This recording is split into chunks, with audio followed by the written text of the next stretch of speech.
Do I look fat?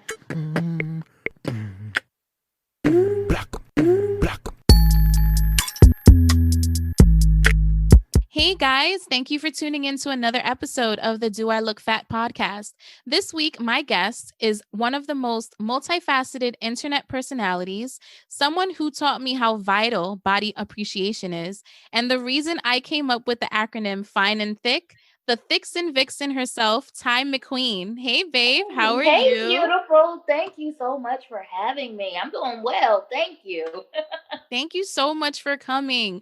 Anyone who doesn't know Tai has been known by many names. Yes, She's Tai Mcqueen. She was pretty the healthy plus and size thick, trainer. plus size trainer. Now she goes by the Thixen Vixen, and I'm all Mhm. fucking for it. Okay. We have been internet buddies for so long, like for years. Yeah, I years. followed you throughout your fitness journey, Mhm. your surgery journey. You had YouTube videos, and Uh, now you're just basically on your not giving a fuck. yes, this is the elevated part of all that I've been through online. This is like when you get to the end and you have to fight the final boss. Like I have finally completed the final boss and I am now here. Love to see it. I love to see it. The growth, the just self-love too, because I feel like that's where you've grown the most. Yeah, definitely. And it's crazy because the Thixen Vixen platform I started was never for women, but Mhm. women have gravitated to that platform and they get it like, oh my gosh, you're so confident, you're glowing, you really have evolved. And it's like they're feeling confident because I'm showing my own confidence. And I think in hindsight, even though this is not what I started that platform for, it's been great motivation for women trying to get more in tune with who they are. Right. For sure. And that's a beautiful thing. Yeah. When you start things like that where you're posting more provocative pictures, like you expect men to gravitate to it first, which they do because they're going to be there. But when you are genuinely yourself and you're just unapologetically you, that gives off some type of like aura where other females are attracted to you, and not in a Yeah. sexual way or anything like that, but just because Right. you're just showing this confidence and you're showing this self-love, and it's like that's what that gravitates people to you. Right. And you've been with me online for a while. So you know my whole woman empowerment and me just really getting women to appreciate and love who they are. That's always been a thing of mine. So Mhm. it's so liberating for me to get to that point where I'm comfortable enough to put myself out there, but also women that are hitting me up, and I get DMs every day from women like, "Oh my god, you've encouraged me to be more sexy, or you encouraged me to stop hiding myself. You encourage me to love my body more. You encourage me in so many different ways." And like I said, that's an honor for me to just be naturally, unapologetically myself, and Mhm. not even in an offensive way, but just like I really don't give a fuck. Right. And people are like, I like that. I want to Mhm. be that. Yeah. Exactly, exactly. Okay, so to start off the show, I always do a quick like little would you rather game just to Okay. get to know my guests a little bit more. So I'm going to ask you some questions and I want you to pick which scenario you would rather be in and why. Okay? Okay. So the first one is, would you rather return to your past as a 12-year-old with the opposite gender and all your memories, or continue your life as a successful 25-year-old with all the wealth and respect you can have, but no memory beyond yesterday morning? So the first one is, would you rather be basically a 12-year-old boy, but knowing everything you know now, or go back to being 25 with all the wealth and respect, but no memory, no knowledge, no nothing? That's a hard one because I'm gonna tell you, one of like my wishes is like I wish I could be like a boy for like a 24-hour period, but Mm-hmm. I would never want to be a man long term, so I would have to choose Mm. being a 25-year-old woman with no past memory. Why wouldn't you want to be a man long term? Like it's a uh, man's world, quote unquote, right? uh, So allegedly, but girls run the world. Just ask Beyonce. No, but I mean, I think like even if I had my memories, I don't think like being a boy, you they boys are just they're boys. They're ew. They're Like not as cool as us women are. So yeah, no. Yeah, I would definitely have fun. Like I said, if I could be a boy for like 24 hours just to have that experience, but I'll be over it after that. Right, right. Okay. All right. So the next question is, would you rather spend years with no regrets or read people's minds? Oh, I would like to read people's minds. You know, Hmm. I don't mind having regrets because I don't look at it as a regret. A regret Hmm. is just a lesson learned. Right. So I'm okay with that. And I feel like a lot of people are trying to dodge a lesson, and that's why they keep repeating cycles. So you have to have those lessons learned in order to move forward in life. But reading people's mind, I'm knowing if you lying or not. And Yeah. that's what I really want to know. Right. Because you're not going to tell me how you really feel clearly. So I'm going Hmm. to know how you really feel and I know how to act accordingly to that. Right. Yes. I mean, now that will save you a lot of regrets to begin with. Right. Right. It kind of kills two birds with one stone for sure. Yes. Okay. So the third one is, would you rather be born again in a totally different life or born again with all the knowledge you have now? You know what? I would say I would have to be born again with all the knowledge I have now because I have such an amazing family. You know from watching me on Snapchat, I'm Mm-hmm. so close to my family, my mom, my nieces, nephews, brothers, sisters, and they're so supportive. And I mean, I know people who don't have that. They don't have that family that loves them unconditionally, supports them. They actually have family that sabotage them, talk behind their backs, and I couldn't imagine being in that kind of situation. Yeah, that makes sense. That makes a lot of sense. My family has definitely been my support system. Mhm. And then to be born again with my family, like, and then knowing all the mistakes that I've already known, like that's just Mhm. a win-win situation. Like Right. I couldn't imagine having to live my life without like my mom, for example. Mhm. Like Same.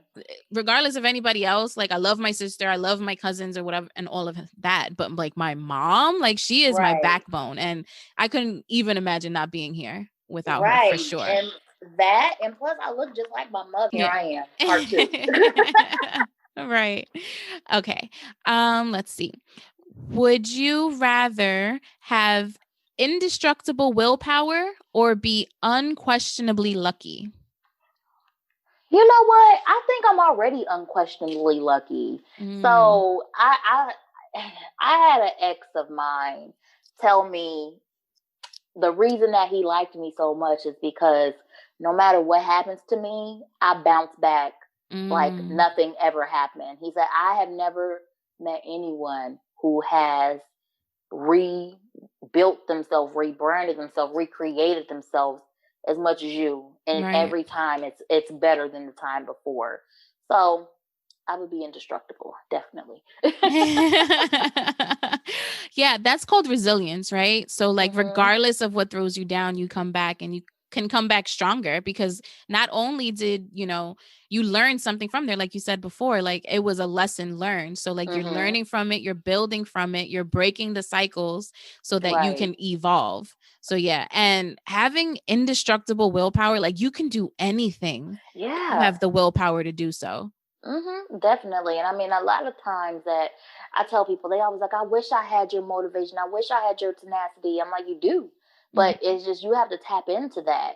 And once you tap into that, you realize that you've had it this whole time. You just haven't utilized Right, right. That's definitely something I need to learn because it. my willpower needs work. Okay, Yeah, it I needs mean, work. we are weak in the flesh, so Hmm. that's that. But I mean, I feel like, I mean, I've watched your journey for a while too, and I mean, I just love the, like, I've noticed you coming more out of your shell and Hmm. being a little bit more into yourself, and that apologeticness. I love that, and I love seeing that because it's like I've watched you for a few years, and Hmm. I can definitely tell how you gathered more willpower, more strength of yourself. And that's a beautiful thing. Right. Because willpower isn't just about like routines and things like that, right? It's Yeah. about knowing who you are as well and building from that. And I feel like I'm Right. trying to tap into my own personal power. I actually Mm-hmm. had this conversation earlier today where it's like, I feel like 2020 has definitely taught me that I need to just be me and stop worrying about what other people are really thinking about me or think I should be. Right, and the same. I mean, 2020 should have been an eye-opening year for everyone, Mm-hmm. whether it been good or bad. It was your decision to decide I'm going to accept these losses and keep it myself down and held back. I didn't do that. I mean, in the beginning of the year, I lost my job because of the Mm-hmm. COVID. I had to move from my apartment. I had to move back to my parents' house, and it's like a few months later, everything's different. I didn't even have a car. You know, I just bought Right. a Mercedes Benz. You know, I mean, Yeah. I moved to Atlanta. I'm getting all these opportunities that I would have never thought. I just did my first magazine cover spread. So, I mean, Mm-hmm. it's like there's all these things that have happened to me. And had I let the things that have happened because of COVID, dictate how I wanted to move forward, I would Mm-hmm. still be stagnant. And I think that this year for a lot of people has been eye opening. It's like you either gonna put up or shut up. Right. Yeah, for sure. For sure. Mm-hmm. That's great. That's a beautiful thing. Like to be able to do all of this amidst, the pandemic and everything that's going on because everybody's Mm-hmm. going through something, right? Right. Regardless if it's, losing your job or family members may have passed away or Mm-hmm. just being lonely because nothing is open, like whatever it is, Right. like everybody's going through different types of things, but to be able to rise from that is a beautiful thing. So you want to be Amen. able to do that for sure. For sure. Yeah. So we're going to get into our next segment, which Okay. is eat your heart out, right? So this, Hey. so this is where we talk about diet trends, eating Mm-hmm. trends, just things that either I've done, read upon, or seen, or whatever have you from doing research. So this Mm-hmm. week with Miss Tai McQueen, I actually wanted to talk about Herbalife because I Oh my remember God.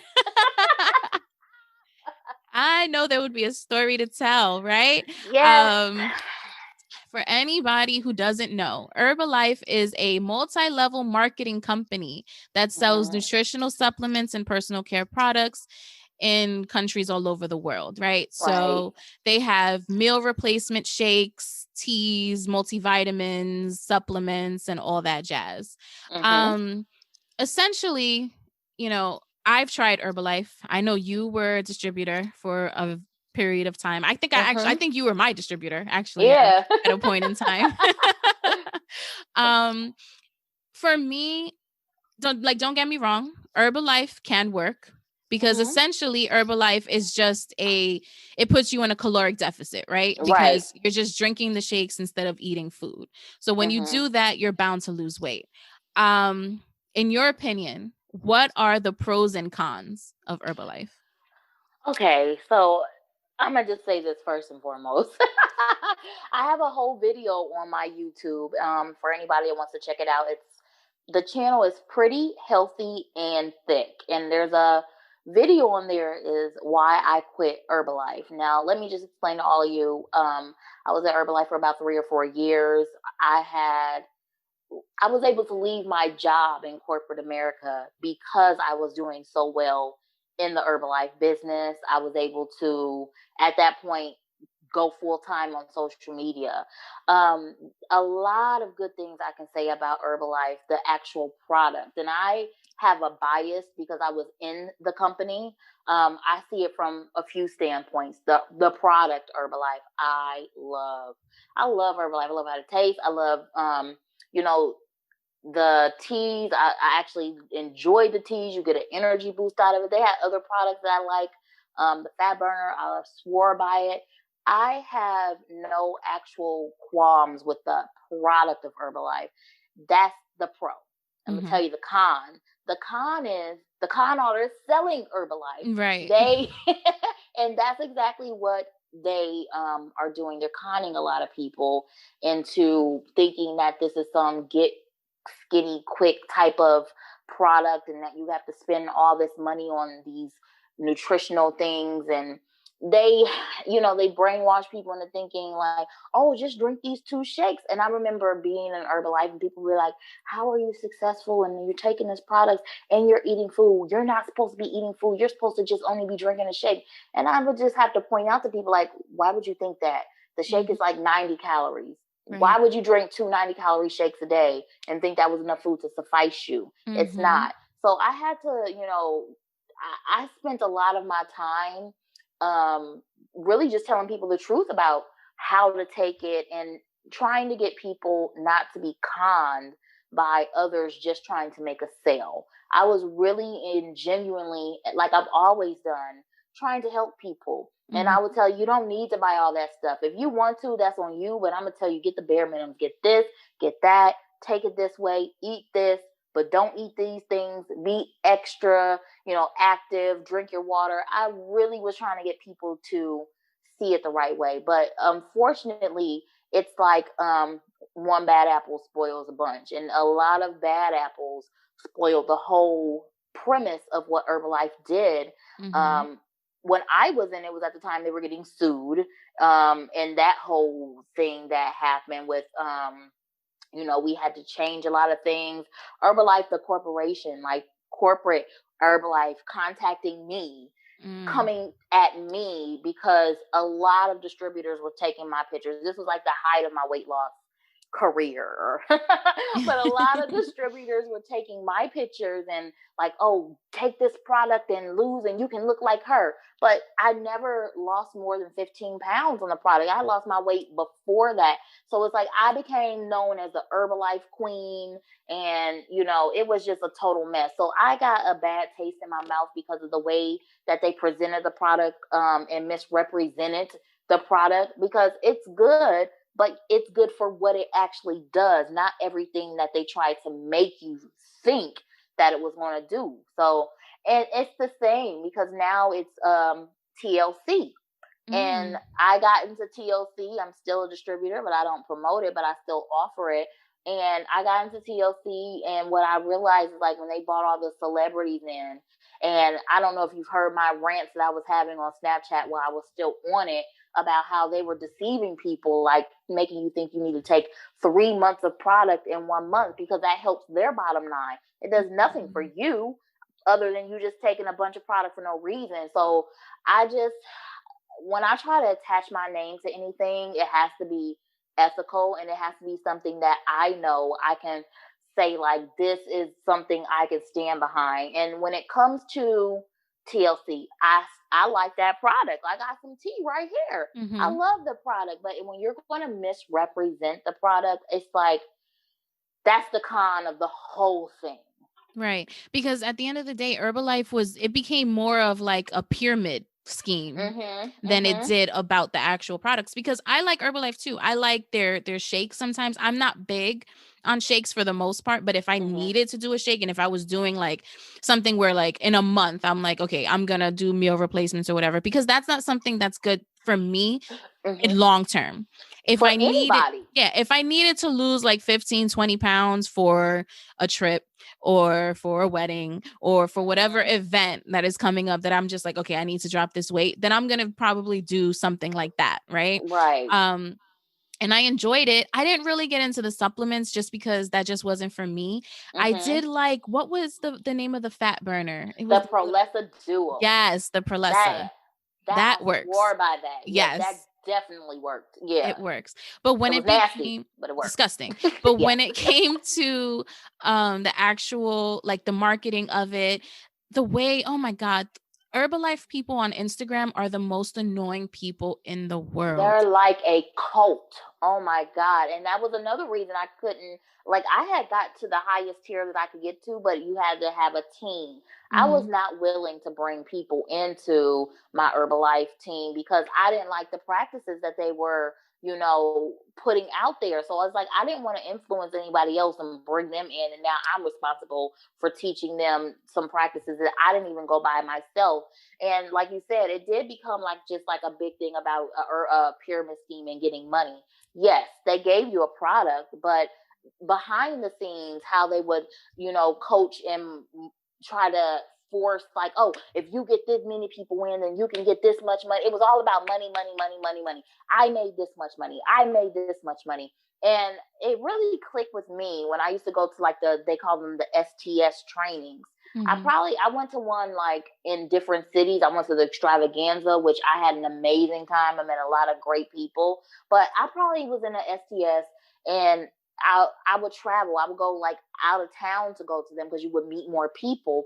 I'm somewhere, I just spent my money to come to this. I just had this, like, yo, they're saying literally the same thing at each one of these. They get somebody big up in the company and they show off their cars and their money, and that's supposed to entice you. But why doesn't everybody in the company have the same check and the same car? Right. Because it's not possible for everyone to get to that elite level. But how they watched a lot of people in was, really conning them into believing that they're going to make all this money. And that's why they got sued, because so many people put in a lot of money and made nothing back. Right. Right. Because it is about who you sell it to, who continues on, and all of that, because you get, like, the residuals or whatever. And, like, that's how you make your money. So if you bring in 3 people, and that person brings in 3 people, and that person brings in 3 people, because you're on the top of the pyramid, you're the one that makes the money, as opposed to the people on the bottom. So exactly. It's kind of messed up. I think that's what kind of turned me off with the whole Herbalife thing. My mom, who actually had gastric sleeve, she uses Herbalife sometimes because it's hard for her to eat. So she gets her, like, her vitamins and stuff from there, because it does have a lot of nutritional benefits. It does. For sure. It just has such a bad connotation because of the way people treat it and because of the way people promote it. And it just becomes like a cult, like how you said. You go to the gym and people walk around with their pins on the gym. You look on, every time a new person follows me on Instagram or wants to send me a message on Instagram, and I see that little leaf in their bio, I'm just like, I know what you want from me.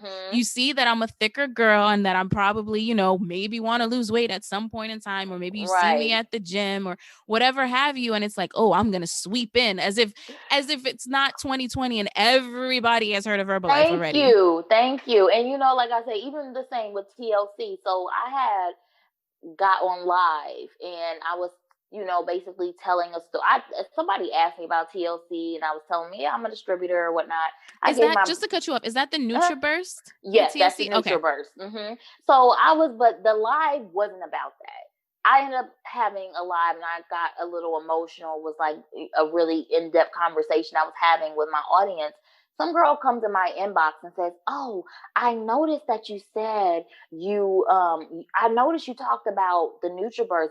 Were you interested in trying? She's like sales pitching me.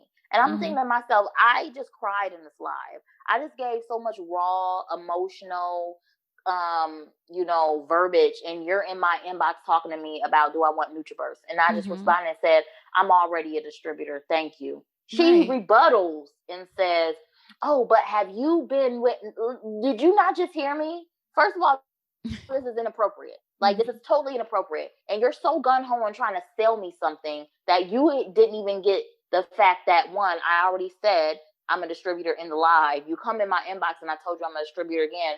What do you think that I want more out of you? Then I go on her page, and this was something else that got me with Herbalife. Anybody can sell this shit. Right. You'll be built like a refrigerator with 3 doors, and you can sell this shit. You can have no results and sell this shit. And I see, like, the people who may have, they're excited because they want to lose weight.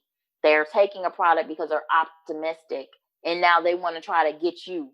And I'm looking at her like, girl, can I see a before and after picture before you get in my inbox really trying to sell me on a goddamn product that I already sell myself? But what has it done for you? It's like, they don't make it believable enough. They just let anybody and everybody come in and sell these products as a weight loss product. And that's the first mistake, because they're not weight loss products. They are nutritional supplements, Right. And I gotta blame it on the diet culture, with so many people being so desperate to lose weight. They believe anything. I could say drink a cap full of bleach every day, and that's how I got my flat stomach. People would be out here dying trying to get a flat stomach drinking a cup of bleach every day. But that's how we've been conditioned in this microwave society to always want everything so quickly without really, like you said, having that willpower, having determination, tenacity to keep really pressing for your goals no matter how long it takes. People just want it now, now, now. Oh, that's going to do it. I want that. That's going to do it. I want that. Right. And they think I've tried everything. You tried everything but being consistent. You tried everything but actually changing your lifestyle. You tried everything except for everything that you're supposed to do because you want something, but you're not willing to put in the work to get that thing. Yeah, for sure. And it's like, even with these companies, they share these before and after pictures, right? So like you said, you became like the poster girl for Herbalife. Mind you, you didn't even lose that weight that they're showing the pictures on using Herbalife. So it's like, you have to be careful what you're ingesting when it comes to like these marketing ploys and all of that, because at the end of the day, they just want the sale. They don't necessarily, they're not believing that you're going to do it. They just want you to buy the product. Right. And I have to be honest, like before I got into my own fitness journey years and years ago, I've struggled with my weight my entire life, from the age of 5. I remember like I would literally see these commercials for like the hydroxycut and whatnot. And I remember those. I believe that shit. That I was 100% convinced that my 300-pound self in 30 days would be like 150 pounds. And a lot of people think like that. And that's why they're able to sell on these people, because they have a skewed sense of reality when it comes to what it takes to lose weight. People think that you're supposed to drop 30 pounds in a month. And unless you're morbidly obese, no, you're not. It's not healthy, and it's usually not even possible. And just think about if you do drop that much in a month, now your body has to play catch up. And you're not going to be able to sustain these big losses because your body is going to rebound. It's like there's things that I learned along my journey that I see so many people not understanding. And to me, it's common sense now because I know better. But I have to always realize I was once that naive person who believed. Same. Yeah. Same. And that's why I kind of came up with this podcast, and I wanted this to be a segment where I talk about these diets, because at the end of the day, you have to really think about what are they trying to sell you? What is Herbalife trying to sell you? They're trying to sell you a caloric deficit where you're not eating as much food, but you're drinking the shake that's only 90 calories. You should still be eating food while drinking these shakes, but they don't tell you that, right? So you'll do it for 30 days because usually their challenges are like 30 days or whatever. And you'll do that for 30 days and you'll lose weight. Now, that's not necessarily fat, which is what you want to lose. You could be losing muscle. You could be losing a lot of water weight as well. So, and this is all stuff that I've learned just throughout my journeys. Like I'm not a trainer. I know you are an actual trainer, but me, I'm not a trainer. But I tell my friends this all the time. Like you can try this stuff and I'm not going to tell you not to do it, but you have to realize what you're losing and how you're losing it and what's the biology behind it. Because there's reasons. Exactly. And that's why I say, like, that's why it's so, again, I have that video. It's pretty detailed. And I put receipts in the video, like, for my whole reasoning about why I don't do Herbalife. And, you know, of course, people attack me in the comments. A lot of them were Herbalife people. But I'm like, you know, I have been on social media in the fitness community for 8 years now. I've seen so much. I've learned so much, not only from my personal journey, from training other people and just like consistently learning. And I feel like if you stop learning and you keep your ears shut, you're never going to grow. And that's why so many people are just so brainwashed into believing things about the whole process of losing weight, because they don't want to learn. They want to be sold a lie because they aren't wanting to learn. And it's like, I couldn't put my name on that anymore. So I'm like, I got to get out of this. And I did. And it's like, no shade to anybody selling Herbalife. Once again, I love it. Take it, use it. I mean, I told people if I did Herbalife, I wouldn't even tell y'all. I would just do it because I like the product. But I can't put my name behind something like that because my audience trusts me. And you're going to lose trust promoting something sketchy. Mm-hmm. I don't want to do that. Yeah. You use what works for you, right? So like the Prolessa, Mm-hmm. I would buy the Prolessa just as like Yeah.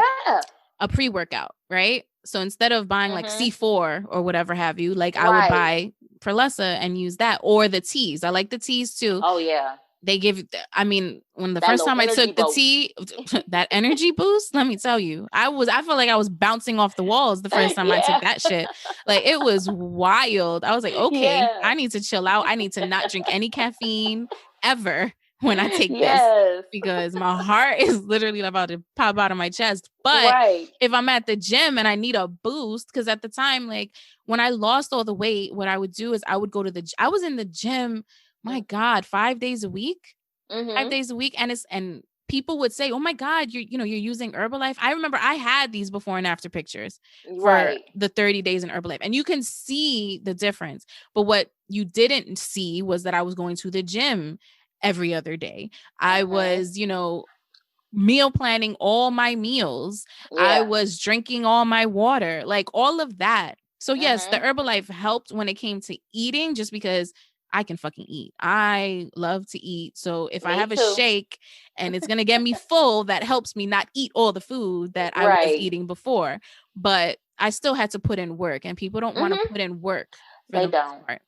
They really don't. And that's the same with me. And I said that to people. You don't know what goes on in between that before and after picture. You see a start and you see a finish, but everything that happens in between, you're not privy to. You don't know how much that person worked out. You don't know how conditioned they are to begin with. You don't know how much they trained. You don't know how much water they did. You don't know the sacrifices that they made to make sure they could get that before and after picture to show you. And even for me, I mean, this is something I hid from my audience for a while. When I was in my real skinny phase, it's like I was literally starving myself, and I worked Mm. out for hours. I would work out, and everybody, like, I remember I had a picture, and I screenshotted the caption because it's crazy to me now, but when I was in it, you couldn't tell me any different. And it was like I was 140 some pounds, and I thought I was fat.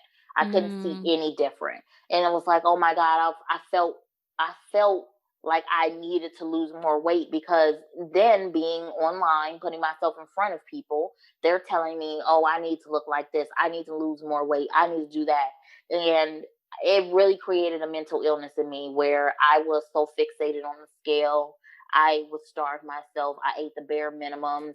I worked out for hours a day. I would work out like 3 times a day, like 3 hours, 2, 3 hour sessions a day, Mm-hmm. literally working out. Like, who has time to work out 6, 7 hours a day? And that's what Nobody. I was doing because I wasn't working. I mean, social media was my job, training was my job. So, I mean, I just was like, I couldn't see past, to the clarity of you're healthy, you look good, you can eat. I was Mm-hmm. like, if the scale went up even an ounce, You were I would just, stressing. yes. It's like, oh my God, what happened when I do? And it's such a toxic mentality to think that you have to be this perfect individual in any sense. Mm-hmm. I always advocate being a better version of yourself, but to what point do you take that? I really took it to a point of I just I it was bad. It was Yeah. really bad. I made myself sick. And Mm-hmm. when people would see me rebound and weight, nobody want to talk about all the weight I lost. They only want to talk about the weight I gained. But when you Right. realize you're starving yourself, you're overworking yourself, your body is smart. It's not going to keep up with that. So Mm-mm. hormonally, you're going to rebound at some point. I would work myself into exhaustion, starve myself into exhaustion. And then my body was like, that's it. We're done. We're not doing Mm-hmm. this. And then I would like keep working out, keep trying to starve myself, but nothing would happen. I would start slowly getting bigger, and I was still not. And so I'm like, I gotta eat less. I gotta work out more. Your body is smart. That was my body's cue telling me you gotta cut this out. But Mm-hmm. I couldn't listen to that. And for years, I kept going through that cycle because I didn't understand it. I'm so liberated now, and this is why I don't give a fuck now, because even though I'm much thicker, I branded myself to be thick. I have to Mm-hmm. stop going against that. I am the plus size trainer. I am Right. pretty healthy and thick. I'm not the slim size trainer. I'm not Right. pretty thin and thin, you know? Right. So it's like I gotta be true to what I crafted myself to be. And I am very confident as a thick girl. I'm still very healthy. I'm still down 100 pounds from my highest weight. And it doesn't matter what it looks like to other people. It's all about what it looks like to me and how I feel. And Right. I feel fucking great. So there's that. Yes. And I love that you went into that because it's the perfect segue into my next segment. Mm-hmm. Heart on My Sleeve is where we talk about, real life things that I've been through, things that my guests have been through. And I Mm-hmm. actually wanted to speak today about body dysmorphia because that Yes. is a real thing. Mm-hmm. We've both encountered and are actively trying to overcome our body dysmorphia, Right. I believe. Because Yeah. when I look at your journey, it mimics mine so much. Like just Mm-hmm. everything I've been through. I at my heaviest, I was almost 250 pounds and like I'm Mm-hmm. 5'2". So I'm not, I know you're short as well. So, Yeah. we were both short and round, right? So Mm-hmm. and when I lost all that weight, my lowest was about 167. Mm-hmm. And I looked sickly. And that's Same. because all I did was cardio, cardio, cardio, cardio. And then I wouldn't eat anything, or I would Mm-hmm. only eat like no carbs or whatever have you, little itty bitty Mm-hmm. portions, whatever. But I would keep on with the cardio, keep on with the cardio. And I remember looking at myself in the mirror then. And while I knew I was skinnier than what I was before, I was still like, I'm not skinny enough. Same. Yeah. And that I have a video about that on my YouTube as well, Pretty Healthy and Thick, about having body dysmorphia. I mean, my highest weight, I was 300 pounds, and my Mm-hmm. smallest, I was 147 pounds. And when I was 147 pounds, I still seen that 300-pound girl in the mirror. I seen every flaw. I seen all, like, you lose that much weight, you have loose skin, and that's all I could focus on. I got flabby thighs, I got flab in my arms, and it's like people don't realize you're not going to lose a half of yourself and not have those kind of issues. I looked Mm-hmm. fucking fantastic, but I could only focus on those things, and it was like I never felt good enough because I was always comparing myself to other people, one, but two, it Mm-hmm. was like, damn, I look in the mirror and I still couldn't see the changes. It was like, I still look fat. People are like, what are you talking about? And then even when I was like 165 pounds, which is that was even hard for me to maintain. Mm-hmm. And I would say, it's crazy how I look at pictures of myself now. And how you always look at pictures of yourself from before when you thought you were fat, Oh and it's yeah. like, damn, I wish I was that fat now. Yeah, all the time. That's me whenever I look at Right. my time hop from like 2015. And I'm just like, I was lit, but also again, I was waking up at 4 a.m. Mhm. every morning to go to the Same. gym. So it's like I know what I need to do to get back Mhm. to that version of myself, because it's not that I couldn't keep it up. It's just, well, no, it's that I couldn't keep it up because life happened, right? Yeah. Like I could no longer, at that point when I was going to the gym every morning at 5 a.m. I Mhm. lived with my mom. So my Mhm. mom would get my son ready for school in the morning and put him on the bus. Once I no Mhm. longer lived with my mother and I, was solely dependent on myself, like I couldn't get to the gym Right. anymore. And even though I will say this, muscle memory, guys, is a real thing. It It is. is a real fucking thing. Once you have this body composition, or once you work on getting your body to a certain way, when you gain weight, you gain it differently from You how you sure looked do. before. Mhm. Because it took me a Definitely. long time, like these pounds that I've put on, it took a long time for me to actually see them, because Mhm. they weren't going to my midsection for whatever reason. Right. They just were not going there. So it's like I Yeah. would still be wearing jeans from before, and like, yeah, they're a little tight on my legs or whatever, but I could still button them, so I don't give a fuck. Right.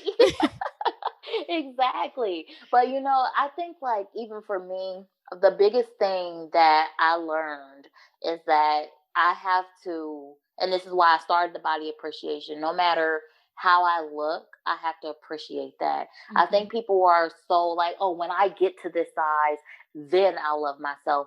That is such a toxic mentality to have. You have to love yourself now. And this is the main reason for it. If you can't look in the mirror and begin to love yourself now, the body dysmorphia is really going to get you, because you're still not going to love yourself when you lose the weight. You might feel a little different. You might have like, oh, people will compliment you, but you're not going to love yourself because you're still going to be that old person. You're still going to be having those old feelings. And that's what I experienced. I lost all that weight and I still couldn't look in the mirror and love who I was.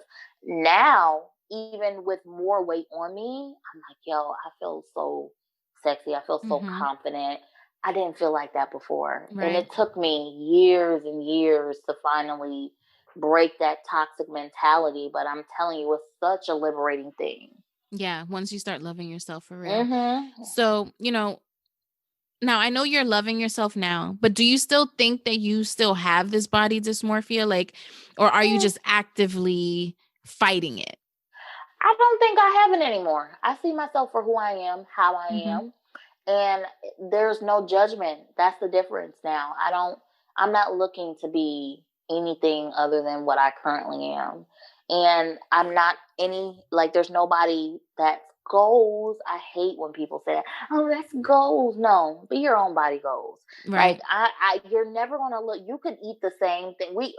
You could eat the same thing, work out the same amount of time, drink the same drinks as someone else, and they will have a different body than you. And you're still going to hate yourself because you don't look like the goals. And this is why I really hate when girls try to market programs like, oh, get my booty or look like me. No, you're never going to look like that, girl. It doesn't matter unless you get some kind of surgery to reconstruct yourself. Right. You're never going to look like someone else other than who you are. Your genetic makeup, your height, your body build, all of that goes into play in how you look. So I see a lot of people will compare themselves to someone who doesn't even look like them. I'm 5 feet tall. Right. So how can I say I want to look like a girl who's 5'11"?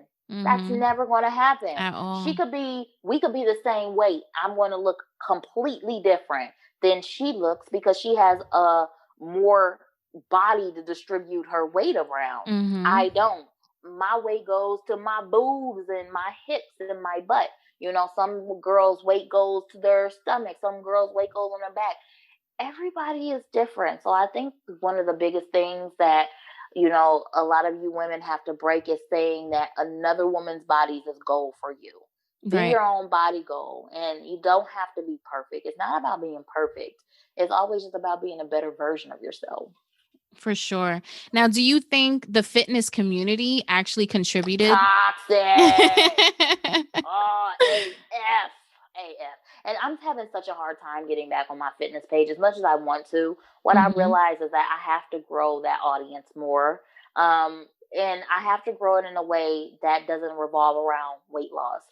There was a time in my fitness journey where I didn't talk about weight at all. All I did was post workout videos. People loved them, and that's how I got so popular, because I was a girl who looked like another girl. Right. Oh my God, she's my size and she's doing that. If she can do it, I can do it for sure. That was the whole point of me starting my platform. And then trolling and bullying and, people talking about my weight. And then I always felt like for many years on my platform, I felt like I had to prove a point. Everybody knows I can lose weight. Anybody who's watched me knows I can lose weight like that. It doesn't take me anything when I'm focused on it, but I don't even feel like I have to prove that kind of point. All I want to do is work out, and I enjoy working out, but people made it such, the weight loss community, and that's why I say there's a difference. The weight loss community versus the fitness community, they're not the same. They are different. People in the weight loss community, all they want to do is diet. They don't understand diet breaks. They don't understand that you're not always supposed to be on a diet. That's why it ends. They don't understand having an end game for when you lose weight. My biggest mistake was not having an end game. So I would lose weight, but I would still continue on like this diet path when I didn't need to. And that's how I would get burnt out. Instead of like, okay, I need to transition into maintenance mode. What should I be doing different? How can I maintain this? I was still stuck in, I gotta diet, I gotta lose more weight, I gotta diet. What does skill say? Oh, I gotta do this. It's toxic. And the weight loss community perpetuates a lot of those diet cultures and the toxic things that I can't be a part of. And I refuse to lead a platform full of women to make them think that they have to subscribe to these unrealistic diet culture standards. Yeah. You went on live earlier today because you recently started working out with a personal trainer, which is great because even though you're a trainer and you've done it before, like sometimes you need someone else's guidance, right? Yes. Because you need someone to push you almost like do this, do that, push you out of your comfort zone. Exactly. But you mentioned that even though you're doing all of this, that losing weight is not a priority. No. Why isn't the losing weight part a priority for you? This is what people have to realize. And this is why a lot of people can't be successful. It's not the weight loss you have to focus on. It's your health and your habits. Better habits lead to better health, which leads to better weight. Right. So my focus is not on my weight at all. My focus is on getting my habits back. And when I get my habits back, the weight's automatically going to come off. So I'm not stressed about that. And I don't feel a discomfort. I don't feel sad, depressed. I don't loathe my body. So I don't really care if I'm the weight that I am now. I don't have any rush to lose any weight. And there is no specific weight that I want to be at. I just want to be healthier and happier and consistent with my habits. And that's why I have a trainer, because it's somebody that I'm collaborating with business wise, but he's helping me get my habits back because this whole pandemic, I haven't really worked out. Right. I mean, gyms were closed, and then I started traveling a lot, moving. I moved. Just like a lot has going on. So I can honestly say, like, I don't even have a kitchen now. I haven't had a kitchen for like 6 weeks. I have to eat out like every day. I have not kept the best habits.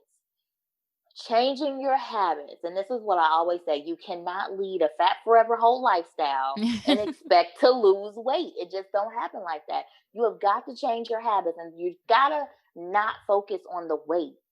It's not your weight that's making you fat. It's your habits that are making you fat. So you have to focus on what it matters. So yeah, I don't want to talk about weight on my platform anymore. I will not step on the scale. I will not talk about diets because I'm not dieting. You don't need to do keto. You don't need to do low carb. You don't need to not eat after 8. Like, none of that shit needs to be done. And if you want to do it, that kudos, but it's not necessary. It's all about being consistent in your habits, and that's what I'm working on, getting the consistency back into my habit. Right, because you have to live your life. You're not going to live your life on a diet. There's no way. Not with these diets these days, right? Like, I know so many people when keto was like the fad, right? Because I did keto too. I lost a lot of weight on keto. I got super fucking skinny. Yeah. And that was another thing. I lost my butt. I mean, I just was like flat.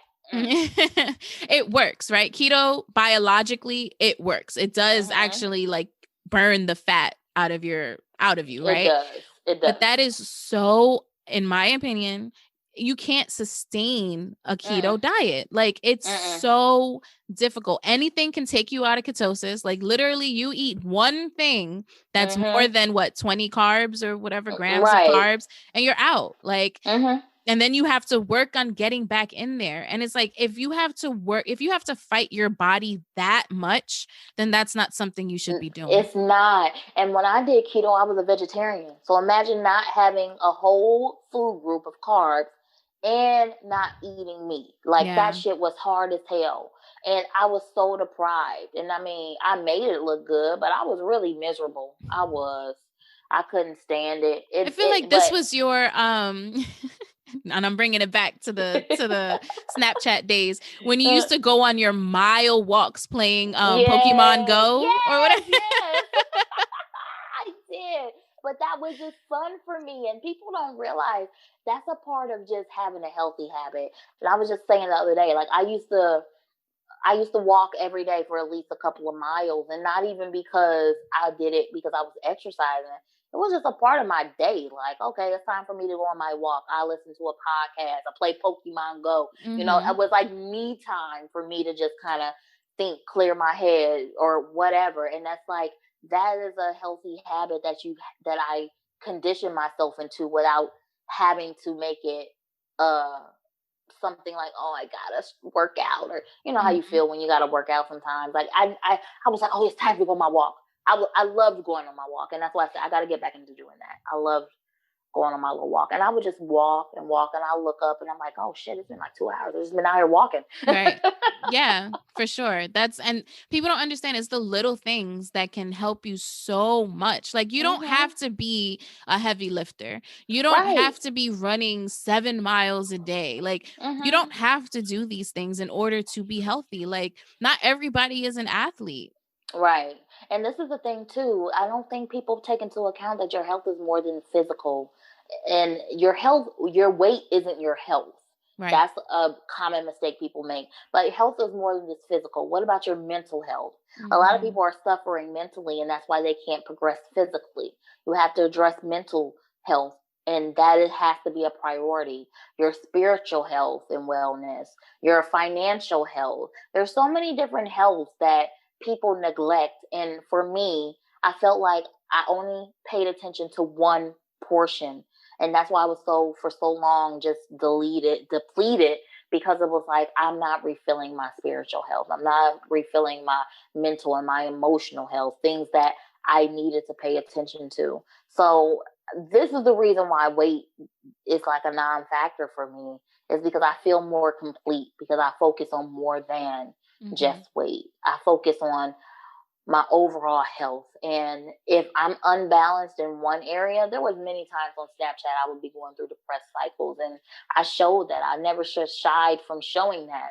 But a lot of my depressed cycles is because I wasn't focusing on my mental stability and my mental wellness. I wasn't focusing on my spiritual wellness. So it all plays a part into each other, and you have to stop neglecting one to focus on the other. They're all important. They are very much all important. You can't be completely healthy if you're neglecting other parts of yourself, like you said, for sure. Okay, so this was great. I love that. Now we're going to get a little bit, I wouldn't say ratchet, but you know. Okay, I like ratchet.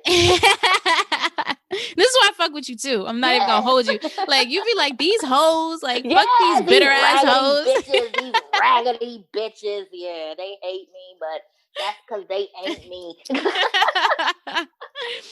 So we're going to get into what's my favorite segment, and it's Are You Dead Ass? Okay. Because I ask myself every fucking day, whether it be about COVID, whether it be about the world, whether it be about New York City, whether it be about whatever the fuck, the United States and the bullshit that is here. Like, are you fucking dead ass? So before I start my rant, I wanted to know if there was anything that you wanted to get off your chest. Let me tell you, and this is something I've been seeing. I haven't really paid attention to social media because I've been in my own zen. And I'm going to say this.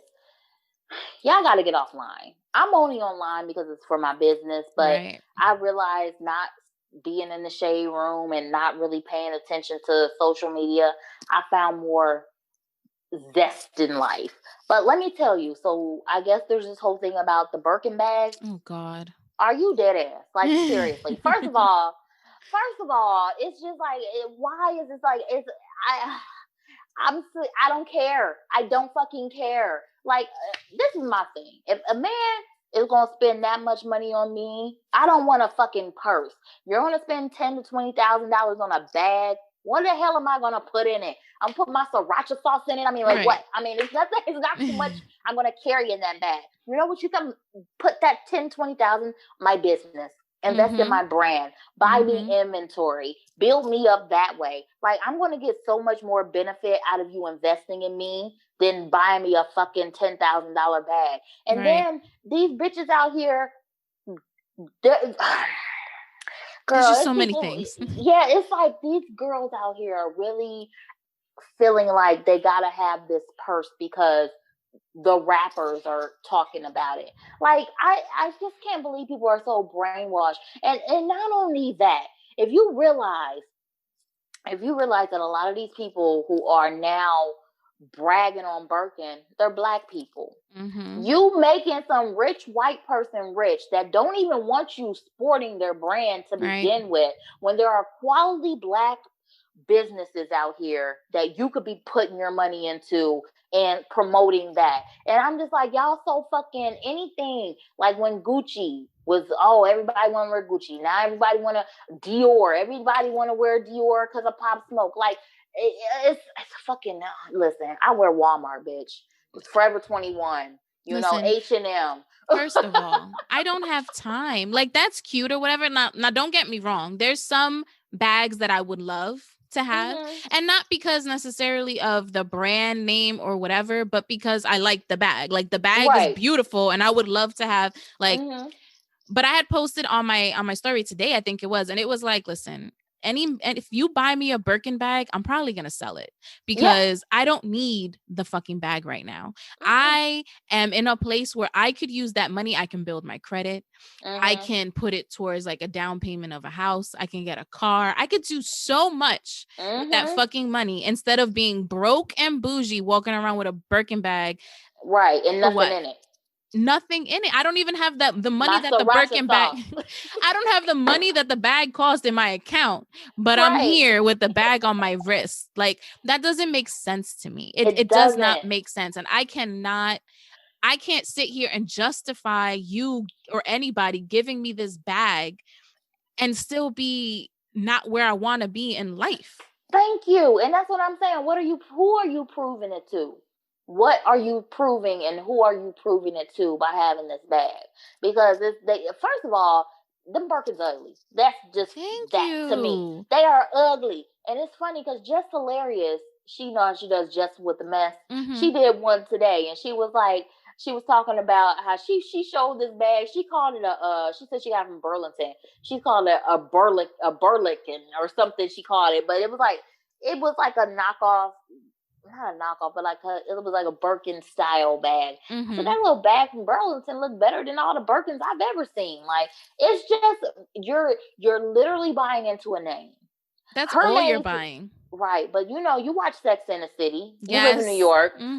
Hello, didn't they talk about Birkins? They've been talking about Birkins. And that's the thing. So when I've heard about this whole thing with the Birkin bags or whatever, and I'm seeing how everybody has them, and I'm like, to me, it sounds like Birkin lost its allure with the white people. And now they're trying to get to the minorities, because on Sex and the City, in order to get a Birkin, you had to be on a wait list. Yes. Like, nobody could get one. And that was the allure of getting a Birkin. Now that I see all of these people have them, all of these rappers, all these celebrities, to me, it's just like, I don't want that shit now, because the whole point of getting a Birkin was because nobody could get it. And that's exactly what it is, because a lot of these Birkins is fake. We know Canal Street Birkins, but that's the thing.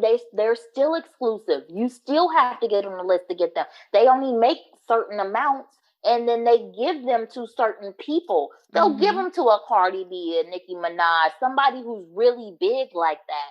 But all these basic girls walking around with a Birkin, talking about my man bought me a Birkin. No, he didn't, bitch. No, how? You might got a Chloe bag. You might got a Hot bag. Right. A Kelly bag. You ain't got no goddamn Birkin, and it ain't even that serious. Like, who the hell cares? Get out of here.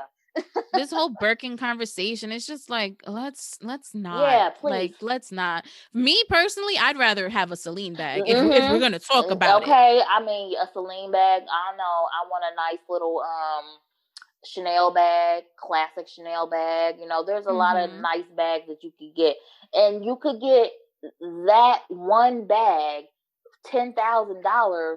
You could get a bunch of bags. You know what I'm saying? You could redo your whole fucking wardrobe with $10,000. I mean, I know I could. I know some people be bougie and they can't, but me, give me $10,000. I could redo my whole wardrobe. Give me $10,000. I'm in DR getting the rest of my surgery. Right. No, listen, I was just going to say, I would redo my whole wardrobe and have vacations to wear said wardrobe on with $10,000. I'm going to get my boobs done. I'm getting this lipo done. Getting my back lifts. I'm getting that $10,000. Don't buy me no Birkin. Just give me the money so I can go to DR and get my body finished. Okay? Thank you. This is what I'm saying. Like, let's just give me the money. If you're going to spend that much money on me, give me the money. Right. Show okay? me the money. Okay. Because I don't have time No, I don't. whatsoever. But yeah. So that is hilarious. That actually goes kind of sort of into my dead ass. So what I wanted to talk about was, people are they're so into what the outside looks like, right? What the appearance that you're giving and all this, but nobody ever wants to work on the inside and who they really are, right? Like, people want to look the part, but they never want to do the work that it takes to be what it is that you're trying to portray that you are. Right. Whether it's being a positive person, are you living a positive life, or are you just spewing positive shit on the internet? Are you, with this health and fitness, okay, are you losing the weight? Right? You're losing the weight, you're working out, but are you doing everything you need to do within yourself in order to be 100% healthy? Are you just out here acting like you're a good friend, but you're not really doing the work that a good friend does? Are you checking on your friends? Are you being understanding to your friends? Because everybody goes into all of, everybody has issues. Everybody has problems.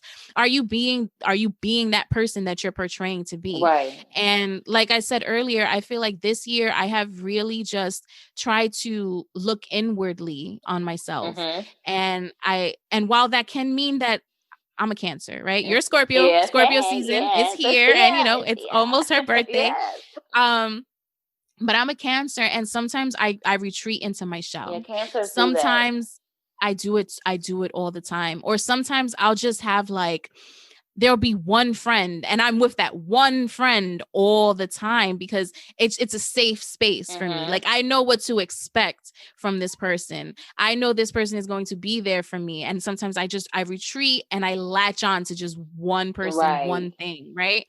And I've been trying to break out of these habits because I talk about it all the time. Like, I love my friends. I love all my friends. I've actually built a tribe with this platform, and it's crazy because it's going to be 6 months on November 1st. Oh, okay.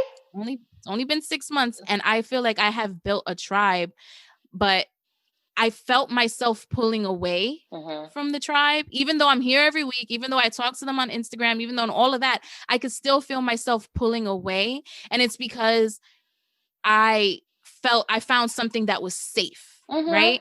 So I'm trying to edit myself. I'm trying to look into myself and try to change that. But that's work that I need to do all the time. So this rant is really about me. I'm gonna tell you something though. I'm gonna say this not just to you, but to anybody that's listening. I have friends that I might not talk to for months, but when we talk, it's like we just talked yesterday, and for sure. I just moved to Atlanta a few weeks ago, and my best friend I went to high school with, he came out here. He was out here for 10 days, and it's like I hadn't seen him in years, maybe 2 years.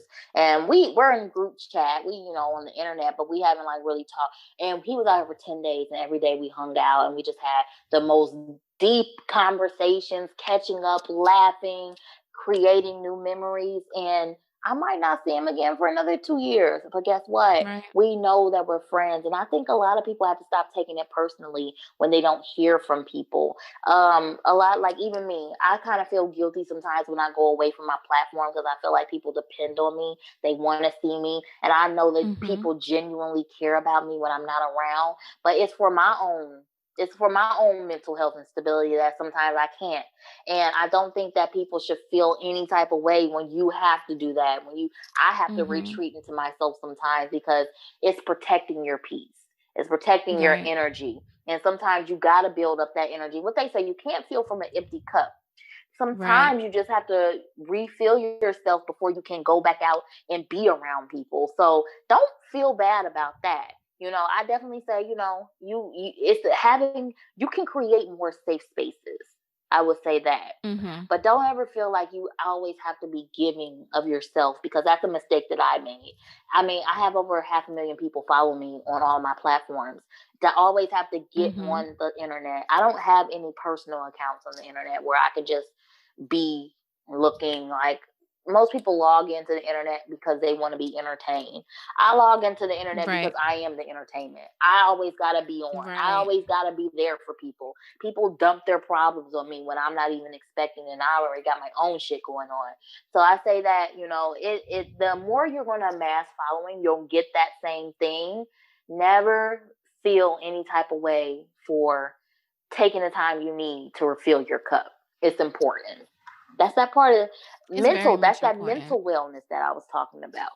Yeah. And I think that's like, I try to be very cognizant of the fact, because I know sometimes I do it and not in a way where it's good for me either. So like I have to decipher when I'm being this way, whether it's because I need the break and like I need to mentally take the break, or am I Right. hiding? And it could go both ways. And I get that because sometimes, and that's why I'm kind of glad I don't have Snapchat anymore. I created Snapchat as my safe space. You can hide on Snapchat. Your content's not going out everywhere like it is on Instagram or on Twitter. People retweeting you, Facebook sharing you. Snapchat for me was a safe space. And although it was real fucked up that these raggedy bitches got my shit deleted, I had 7 years worth of memories.